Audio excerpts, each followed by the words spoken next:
I hope you guys are doing great today and welcome back to the channel.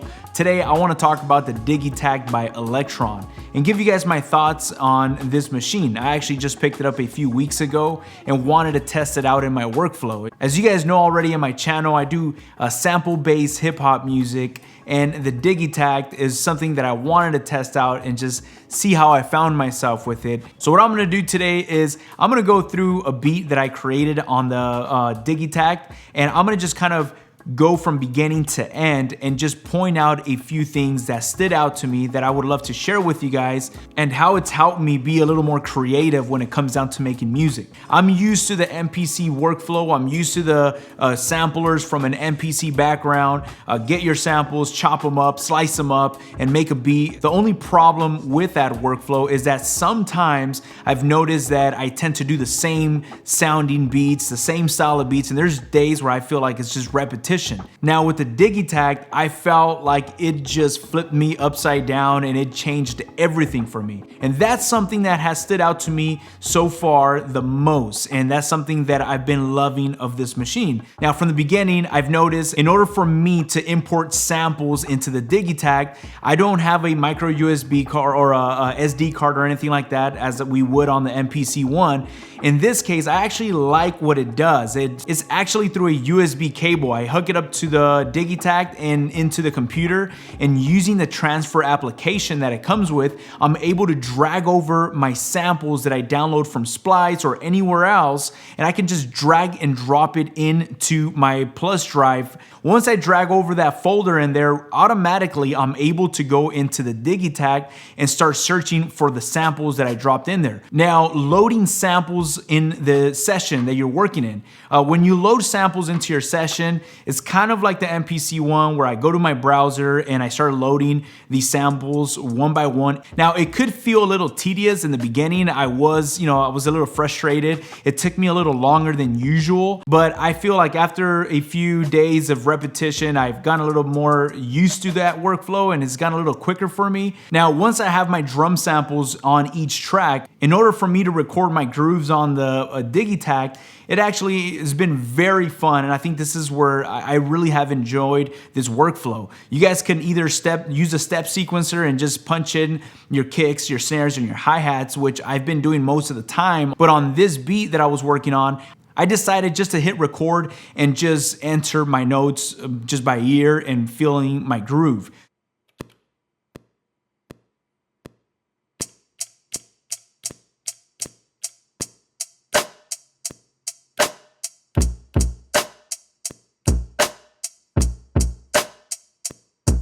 Now, another thing I do want to mention is it could be quantized or it could not be quantized. In this case, I didn't quantize any of my notes as I was performing. Now, after you're done performing, you could go into the step sequencer and nudge over every little hit that you feel like you're a little off. Now, one thing that I'm going to mention is this does not have a velocity sensitive pad, so I can, go hard or soft, so my hi-hats can sound a little repetitive because there's no velocity, but a workaround for this has been using the LFOs that it gives you.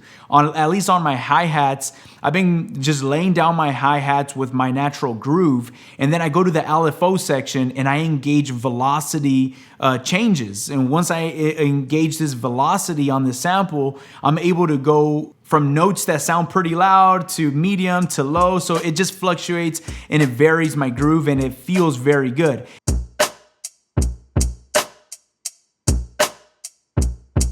Now, I enjoy this workflow. I think it's amazing how I can apply this LFO to my hi-hats because it does give it more of a natural feel to it. Now, another thing that's been very fun on the Digitakt is just using each individual trig or each individual hit, which in the Digitakt they call them triggers.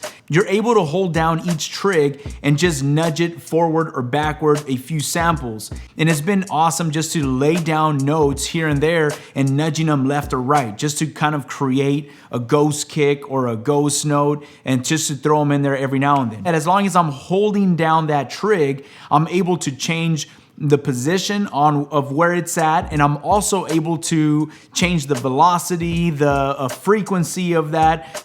I don't know, it just kind of allowed me to get creative with some ideas that I probably wouldn't do in other machines.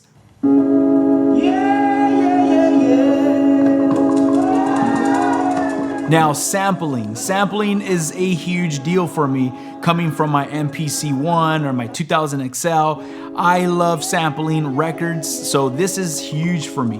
Now, it definitely has limitations, and it's been, it's kind of broken my head in because my workflow from the MPC-1 is so different, it's so smooth, it's very fast to chop and slice up samples, but doing that on the Digitakt, it's a complete different workflow. Another thing we gotta keep in mind is we are not able to slice up our samples. We could just have one long sample, put it in one audio track, and yes, we are able to select our start and end point, but the way I've been working so far with the Digitakt when it comes down to sampling has been just create one long sample and make sure I get the pieces that I want, put it in one of my audio tracks and set my first note wherever I want it to be while my downbeat, and every other trig, maybe on the second beat or on the kick and snare, I add in another trig in those sections, and this is where this machine gets very interesting.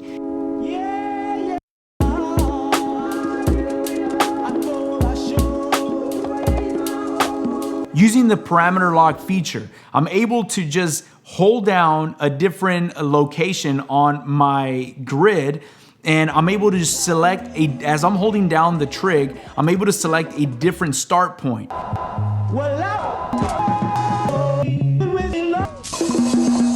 You know she loves to drink whiskey.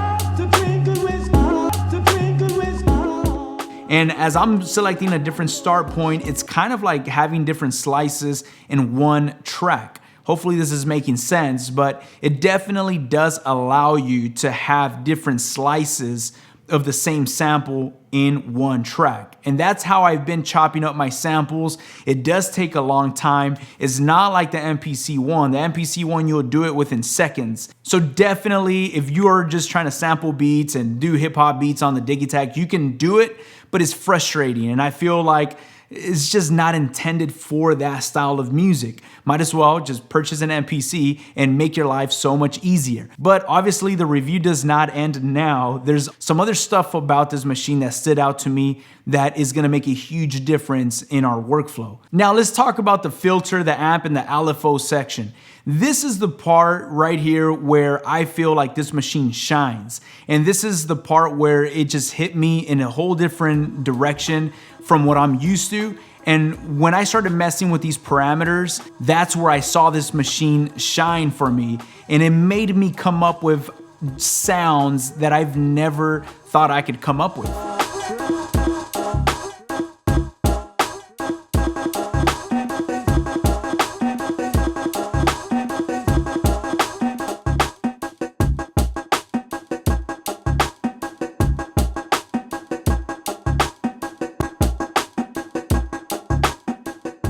Each track has two different LFOs, and you guys can mess around with these LFOs and come up with some interesting sound design ideas. I've had my samples, I chop them up like in the MPC-1, I just do my slices and quarter notes and cool, you got your beat right there and it sounds great.